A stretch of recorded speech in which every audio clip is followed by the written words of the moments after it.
Hi, this is Carl, and this is another SOP video for managed service providers. Today I want to talk about signing contracts, and very specifically, and I'll make this really short, absolutely everybody has to sign a contract.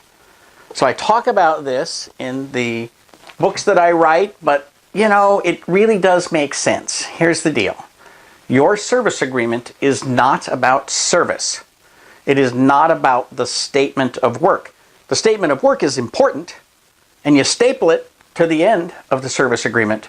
But before that, the service agreement is the big picture that defines your relationship with your client.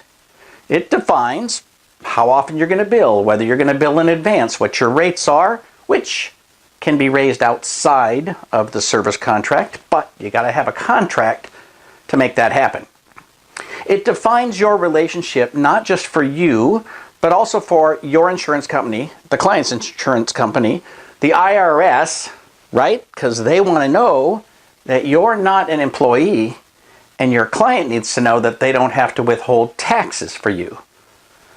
The definition of what constitutes an employee versus a contractor is very specific. Go to the IRS or just Google it, but look for IRS employee versus contractor. There's a long list of things that you got to make sure you do. And so we put those in the service contract so that we've got an agreement between us that says, I determine the order in which work will be done. I determine where it will be done. I determine which tools it will be done, right? When it will be done, where it will be done.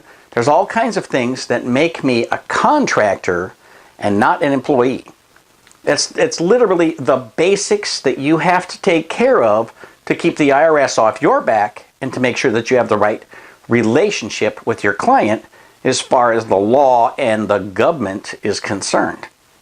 So everybody has to sign a service contract. That doesn't mean managed services. That doesn't mean cloud services. That doesn't mean hourly. All the details of exactly what you're delivering and what you charge for it is stapled to the back. That is not part of the contract.